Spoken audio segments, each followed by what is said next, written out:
Thought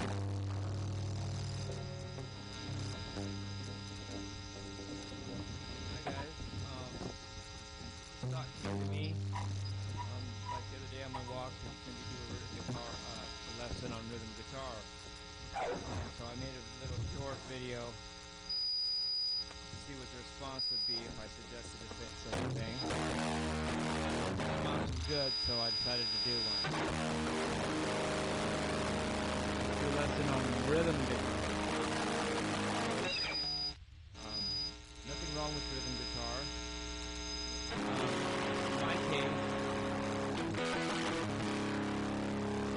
In my case, if I just knew how to play rhythm guitar, I wouldn't do music because it doesn't take much to do that alone. It's the way it's the way your rhythm licks show off your scales and your soloing to make you look good, and then back to the rhythm that everybody can say, well, oh, I got a break from that. But without the solo ability, you're just a country player to me. You're just a pop musician. I don't know what you are, but that's not rock and roll to me. People like to say shred doesn't matter, and even shredders say shred doesn't matter sometimes because I think they think it gives them street cred or something, like they're cool because they can say, well, but it's all this other stuff besides lead. No, it isn't. The reason why we're listening to you, Paul Gilbert or whoever you are, is because you do play shred. Because you can shred is why we're listening. You can't say but other things matter if you can't play shred. If you can't shred, then that's all that's going to matter.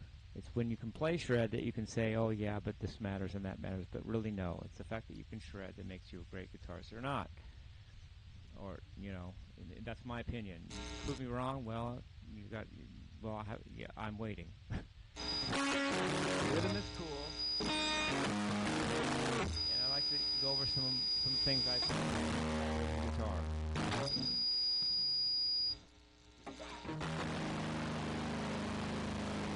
Thanks for the response to my video suggesting this. So here it goes. Now, a lot of things when they teach you chords in school or whatever in class, a lot of times it's full chords like major triad, major chords. There's an A, there's a D, there's an E, there's a G, there's a C, and that's fine, especially for choruses and things like that in music. A lot of times in choruses you use plain chords like that, like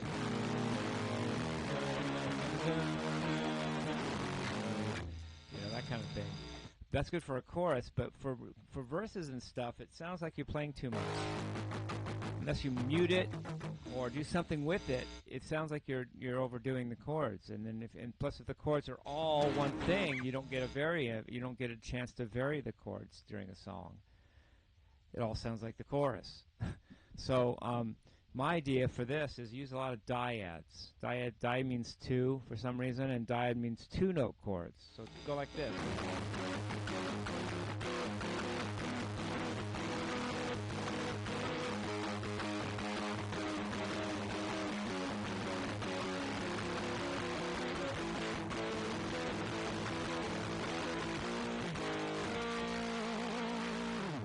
You know, use two-note chords.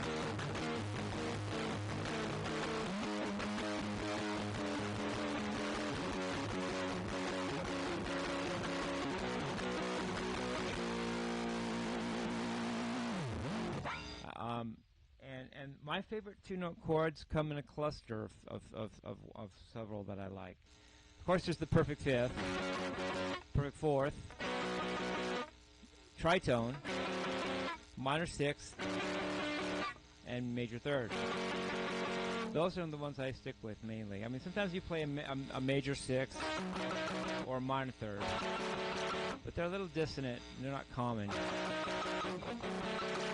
But I like the major third, the perfect fourth, the tritone, the perfect fifth, and the minor sixth. So it's 4 half steps, 5 half steps, 6 half steps, 7 half steps, 8 half steps per the intervals that I like. A major third is 4 half steps, perfect fourth is 5 half steps, tritone is 6 half steps, perfect fifth is 7 half steps, and minor sixth is 8 half steps. So 4, 5, 6, 7, 8. That's 5 different dyads that I like. and then underneath do another note, like do a drone note.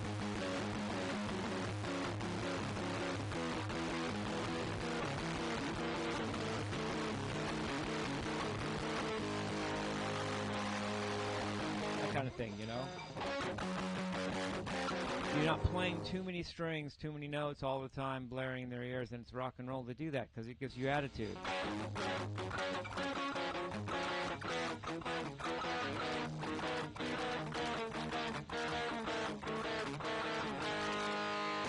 You know, I'm just making up things as I go here as far as the actual chords I'm playing. I'm not trying to say this is a song, play this, but the example is what I'm saying. You know, the principle of what I'm saying still holds.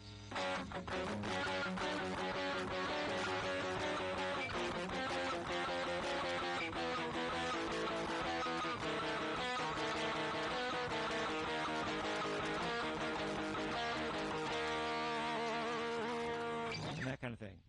And then the other thing that adds up, spices up a rock song besides just playing straight chords and even dyads is riffs. You know, riffs are cool. And riffs are usually low notes, slow lead parts. You know, like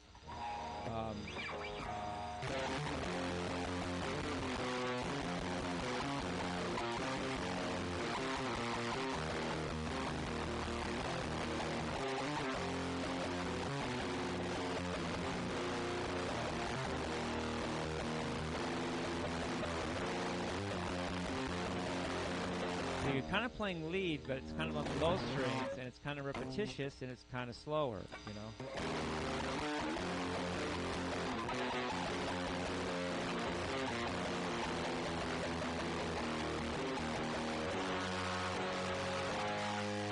You know, just make up your own little licks.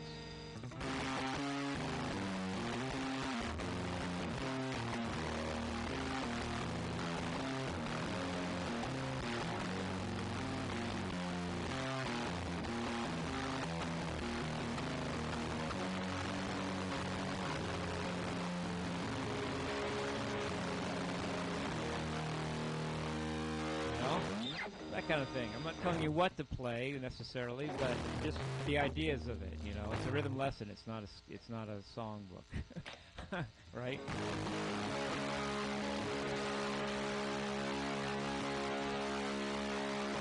And the other thing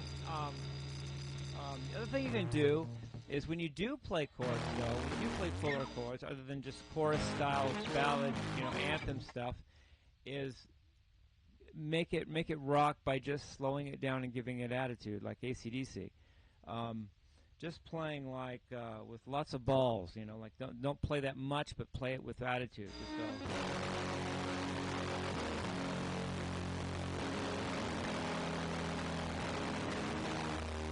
Yeah.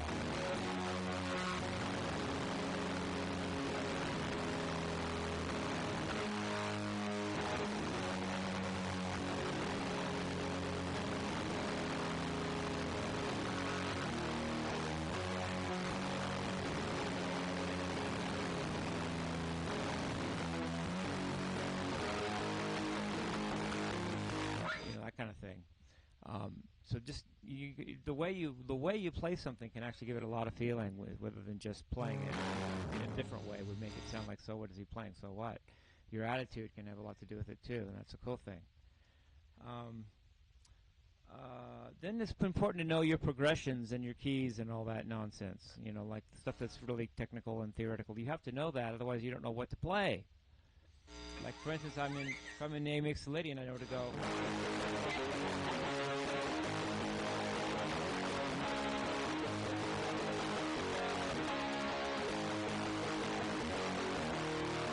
And so forth. If I'm in A Dorian, I know to go.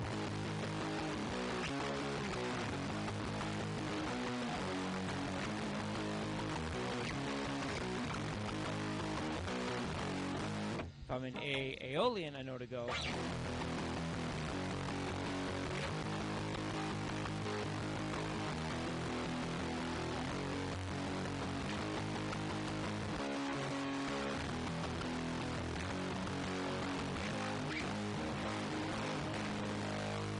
If I don't know that, then I don't. Then I'm just hitting and missing. I'm just shooting at darts at a dartboard, or yeah, I'm just hoping I get lucky and find the right chord. And you can do that. You can know nothing about music and still make great music if you spend long enough time at it, or if you just happen to be gifted somehow with that kind of thing. But really, it helps and serves the purpose to know your chords and your theories and your progressions and all that. So learn that stuff, you know. So I'm not giving you a lesson so much on what that is. I'm telling you, please learn it, you know. And then you've got fancy chord type of rhythm playing. I'm going to start with not so much Alan Holdsworth yet, if I even get there, but Jimi Hendrix. You know, where one chord is so cool sounding, it can make a whole song. Like Purple Haze is with the Hendrix chord is just so cool.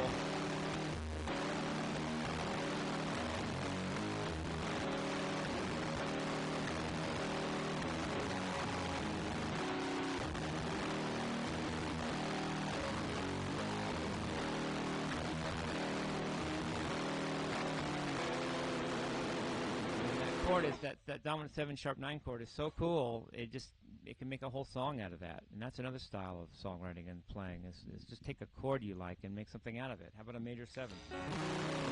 First of all, minor 7. Well, anything. I don't know, major 7,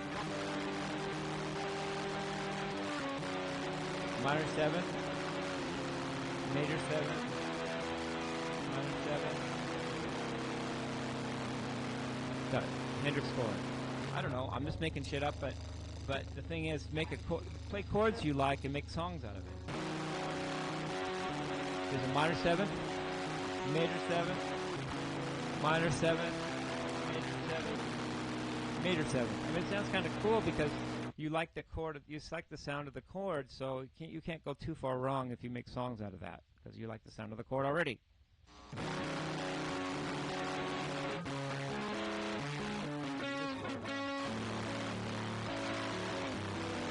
This is a major 6 chord.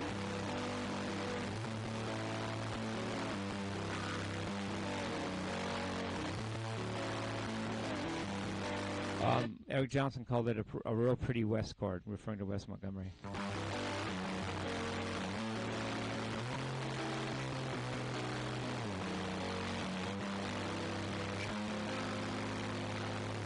I think Stevie Vaughan used it in a song called Lenny. And then there's other chords. There's the Hendrix chord that doesn't get credited as a Hendrix chord, but it's really beautiful. He uses it in If 6 Was 9, when he goes, got my own world to live through, and got my own world to live through, and I ain't gonna copy you.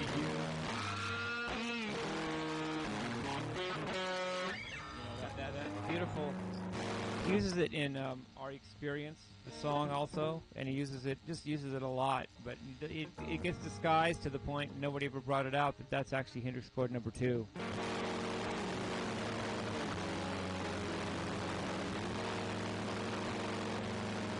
Beautiful chord. It's actually a Mixolydian chord if you think of it from the root. It's like a dominant 9th chord without a third. So it's got the root, 7th, which is minor 7th, 9th, 5th, and root again, but it's missing a third. So it could actually be a minor. It could actually be a minor 9, but it probably isn't in the context of the song usually. But it's a really pretty chord. It's almost just a pin. Well, I'll get into that later.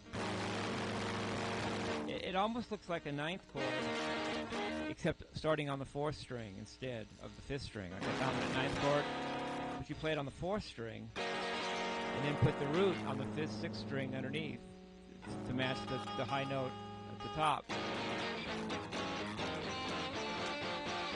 I love that chord. It's so beautiful. You know, all of it, all on its own, it makes a sound that's cool for making songs out of it. You know. Yeah, I do know how to tune. I just tuned the guitar right there.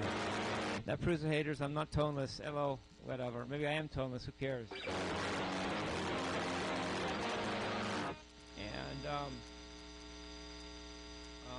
And And then a couple more things about Hendrix, and then maybe on to some Holsworth. Oh, man, I don't know where I'm going here, but Hendrix did some other cool things where it's even simpler than that and sounded cool. Like in Third Stuff from the Sun, he goes,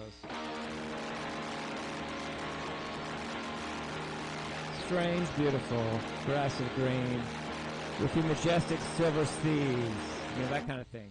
Well, all that is a bar chord. I mean, all it is barring all five of the 6 strings on one fret, with the root and the low string matching the bottom note of the bar.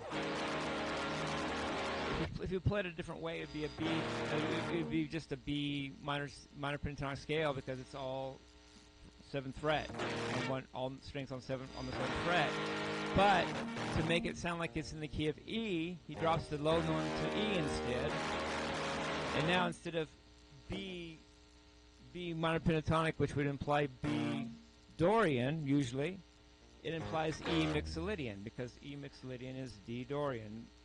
I mean, E Mixolydian is B Dorian by relativeness because it's E, F, G, A, B, 5, 6, 7, 1, 2. Okay, so that means Mixolydian.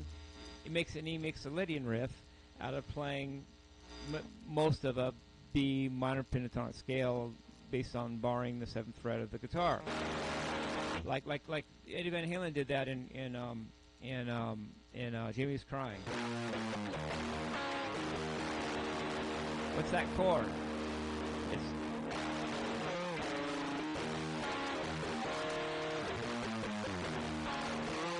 That's just a mess of junk. That's basically a 7th fret bar with a few open notes, and that 7th fret implies B Dorian or minor pentatonic, but with the E it becomes E Mixolydian, which is a song is kind of in E Mixolydian.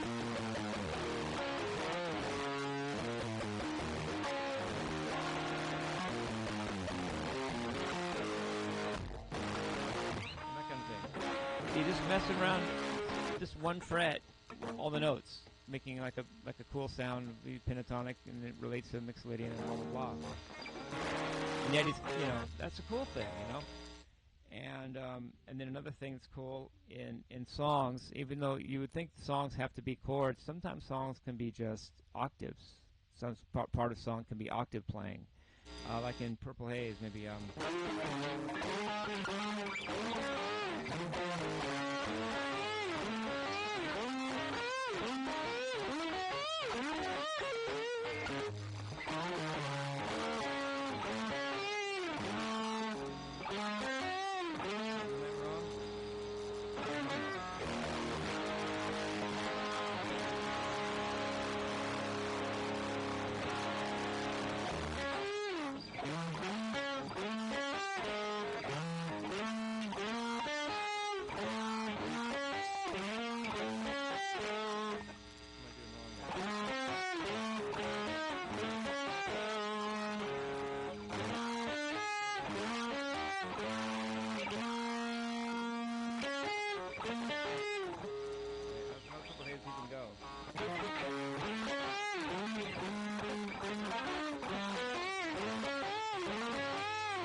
I got it right. Or maybe Third Stuff from the Sun.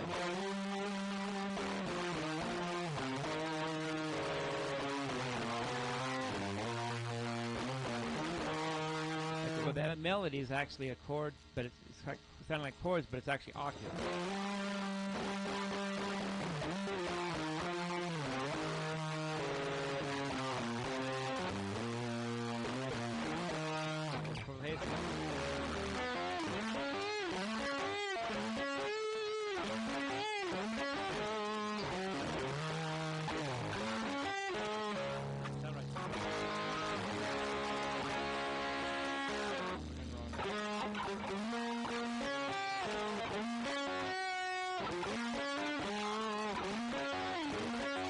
That's I was doing the chord wrong.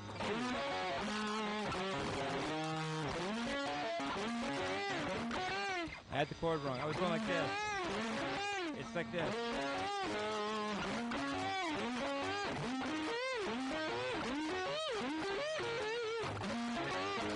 Okay, so it's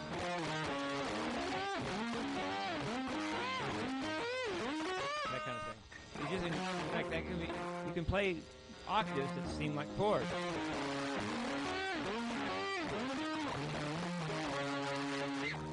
And at the end of it, he goes.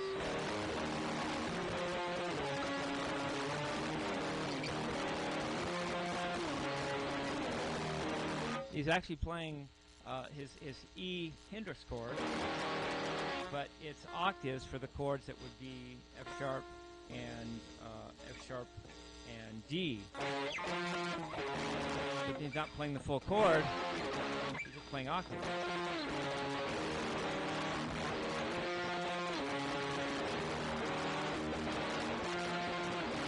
So those octaves can actually mimic chords when they're really all they are is one note with another note, same note, an octave or higher or lower. It's kind of cool in music that you can do that. It's kind of cool that you can get away with that and it still sounds musical.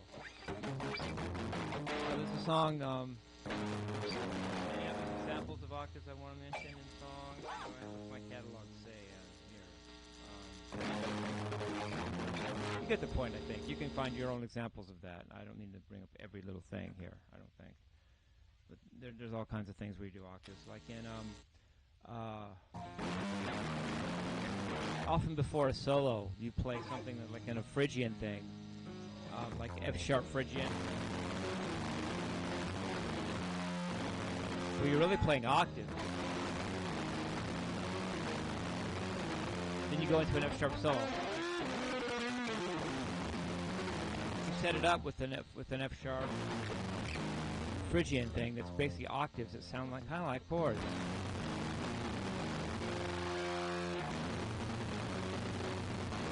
There's a song by White Lion I like called "All You Need Is Rock and Roll," where he does some octave stuff. He goes, what does he do?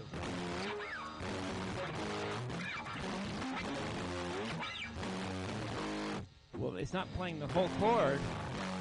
He's playing an octave. He's playing F sharp.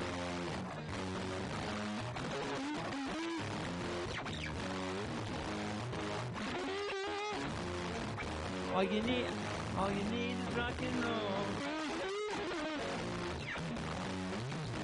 Yeah.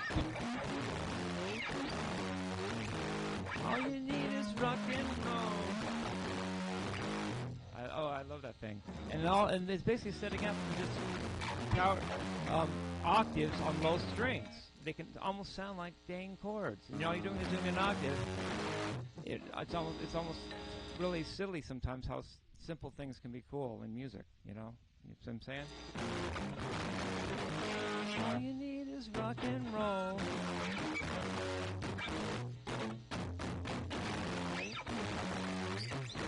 All you need is rock and roll. Anyway, there's that. And then there's literally times in rock, in playing songs, when you just really do play solos. Slower though, that are melodic as part of the song. It becomes a rhythm part, like Hendrix with third stuff. I mean, if 6 was 9.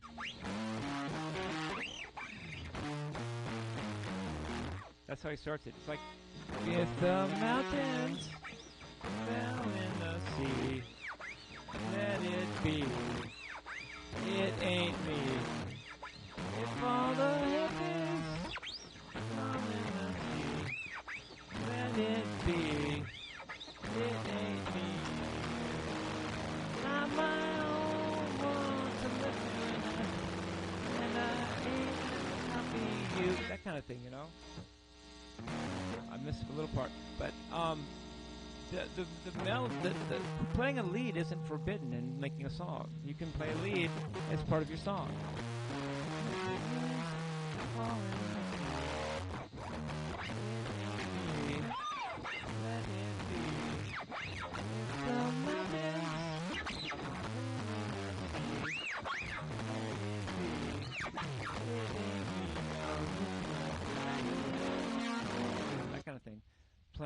Playing just notes in the right phrasing and slowness and rhythm and all that can actually be part of your song too. that music is so flexible. No pun, Steve Vai.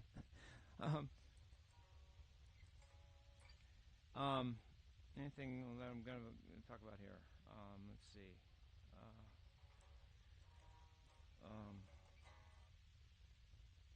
Talked about octaves. Talked about. I didn't rehearse any of this. It's just making what I'm just picking from my heart, making it up as I go. Anything else before I miss things? Okay. Now the last segment of this is going to be on Alan Holdsworth type stuff.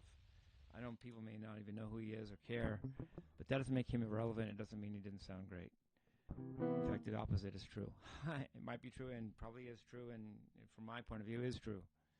Holdsworth did some cool chords where you have to play clean. You have to tune and you have to play clean, you know.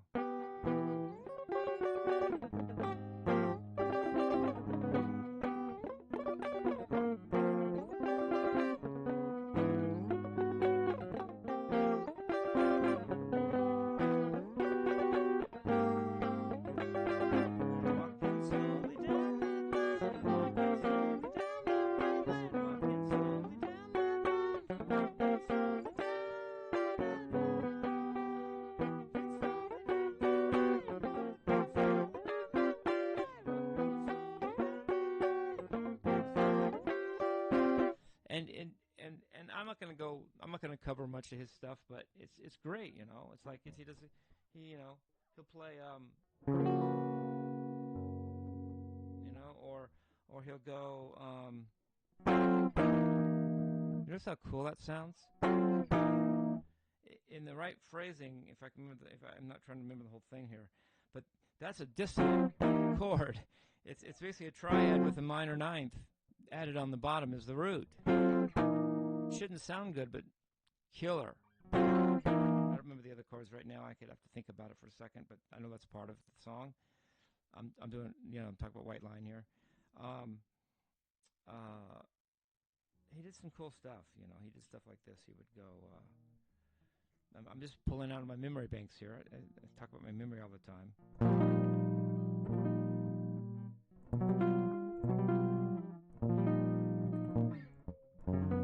Often with volume swells.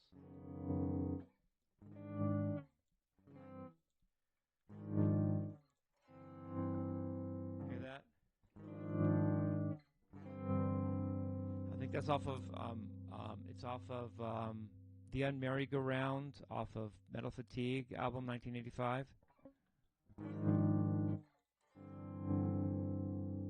I mean, listen to those chords. I mean, just beautiful.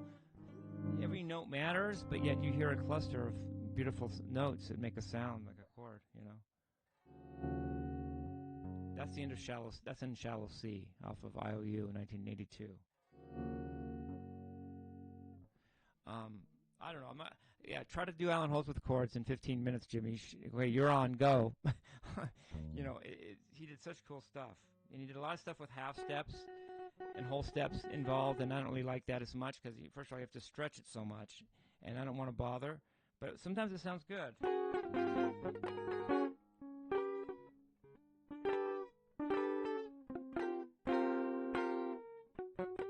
see if I can even do it. I'm sitting down, it makes it harder.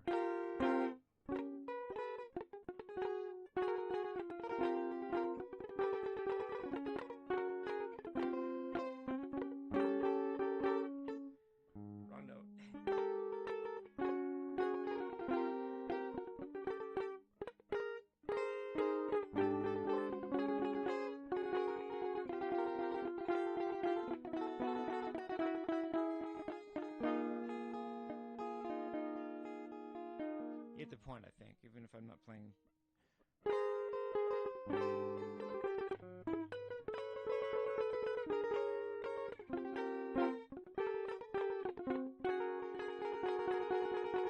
You know, a lot of small intervals, but used as a chord. Can you believe it? I mean, it's really cool stuff, really, you know?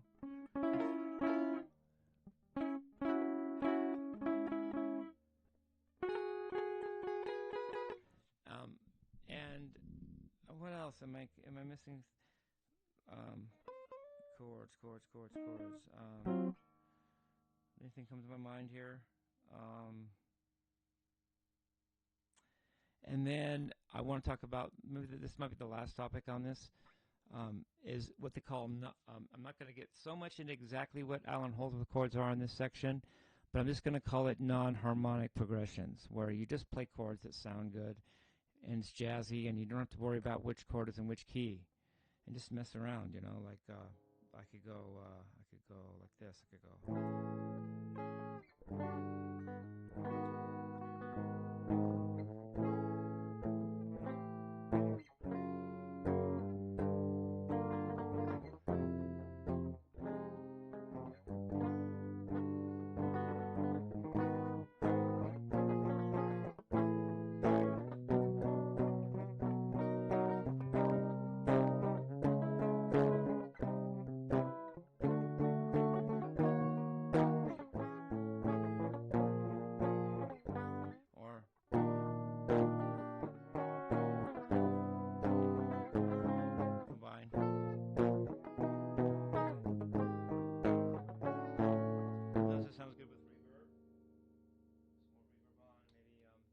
Some power, some violent swells.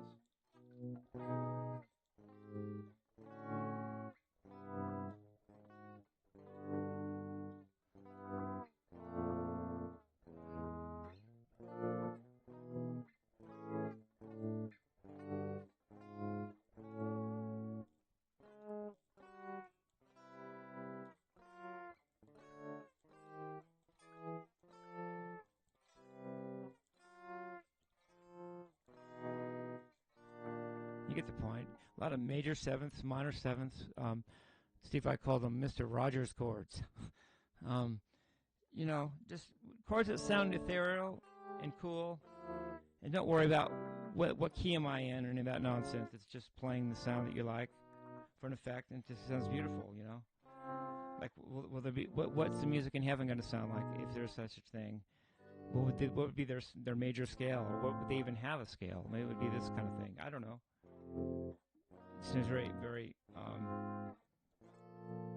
spatial, very majestic. You know, whatever you want to say. There's that kind of playing too.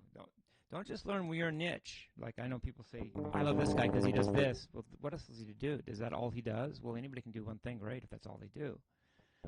Learn to do a lot of things in one area, though. Don't be a mechanic and a gardener. Be a mechanic, but lots of different kinds of great mechanic. You know, don't be so thin that you don't do anything. But with what you do thin enough that you can do everything within that thing. You see what I'm saying? Be a master of one trade, not a jack of all trades, but not just a jack of one trade. Okay, get it? Anyway, anything else while I'm here?